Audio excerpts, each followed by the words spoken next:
Welcome to Live at the Waterhole, where first up, we're back at the old Donyo Africam,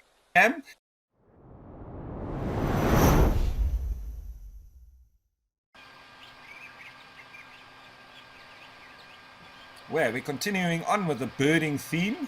What do we have here? This looks like a sacred ibis.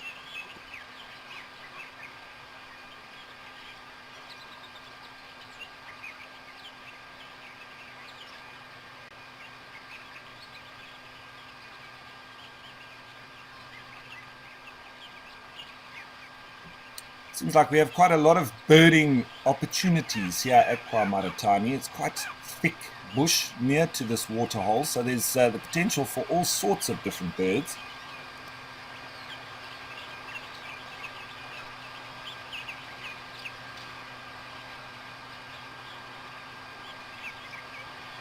Now you may wonder why it's called a sacred ibis. Ooh, and if you look off just on the bottom right, it looks like a tree squirrel just making his way through there. Now the ancient Egyptians venerated the African ibis in particular, mummified and sacrificed it in the name of Thoth, a recognizable face in the Egyptian pantheon. As the central deity of writing and wisdom, Thoth carried the image of an ibis from the shoulders up, never featured without a long bill and rounded head. And initially they did believe that there was, I can't remember exactly where they thought that bilharzia came from, but I think the story goes that the pharaohs eventually realized that it was the sacred ibis that was eating the snails, which helped to limit the spread of bilharzia. And here we got some Egyptian geese with their little chicks, who looks like are still doing pretty well. How many do we have now? 1, 2, 3, 4, 5. I think it could be 6. And I think that's how many we saw the other day. Paired up with a couple of blacksmith lapwing.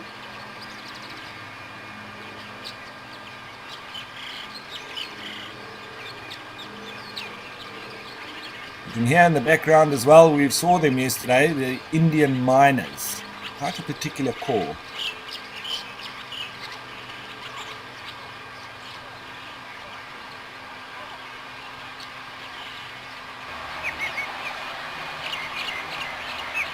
All these youngsters getting through the very important business of preening and feather maintenance.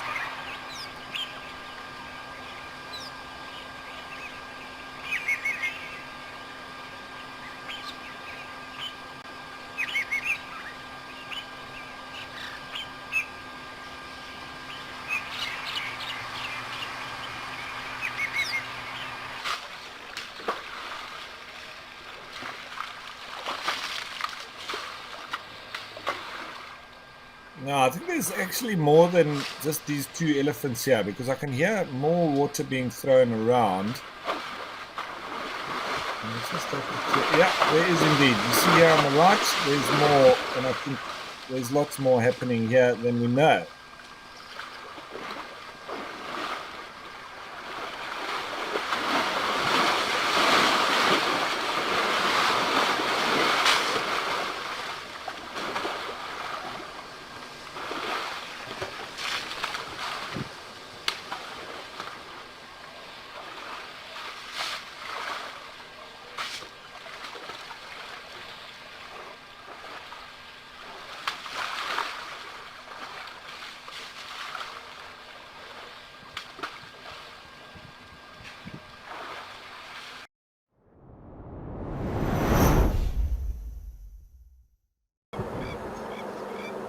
Where the birding theme has continued once again. We've got our African ostrich, or the common ostrich, more desert adapted species, lost the ability of, or the ability to fly,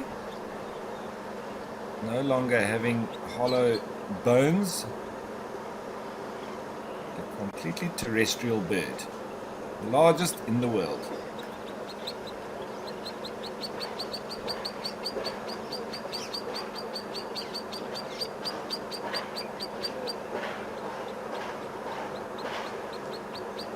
You don't very often see ostriches drink. I've only seen it on a couple of occasions. So even here near to the waterhole, it's not necessary that the bird is actually going to go down to the water. I haven't seen them drinking here, so if it comes down, it will be a first here at Madikwe.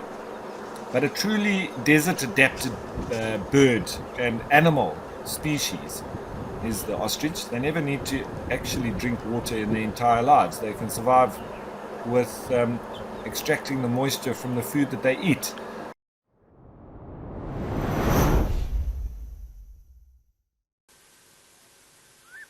Now this is in the Olifants West Reserve in the Greater Kruger National Park. And who do we have here? Yesterday we had spurfowl, but with a red Zorro type mask on their face, and that was Swainson's spurfowl. Which one are these? These ones don't have that red eye. So I would say Natal spurfowl. What do you reckon?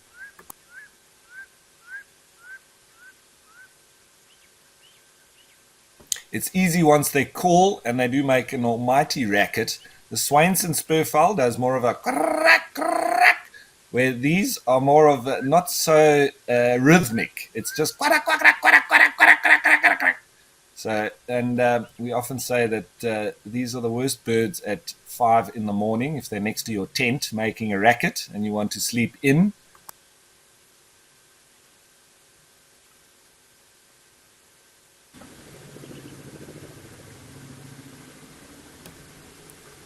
Maybe he's found the spot that he was looking for.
Where we've got a couple of ringneck doves just having a bit of a shower.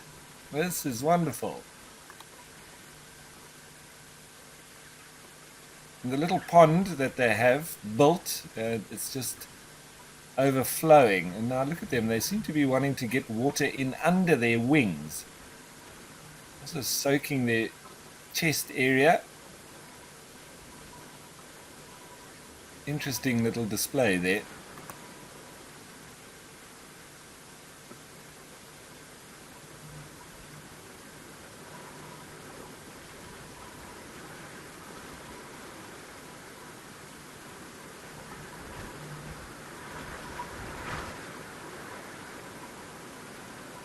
You see the animals, they always make, opportunists.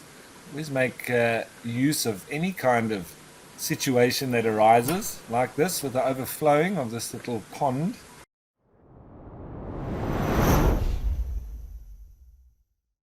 So rounding up, and we now are going to be ending. That's it from me for now, folks. My name's Ralph Kirsten. See you again tomorrow. Cheers.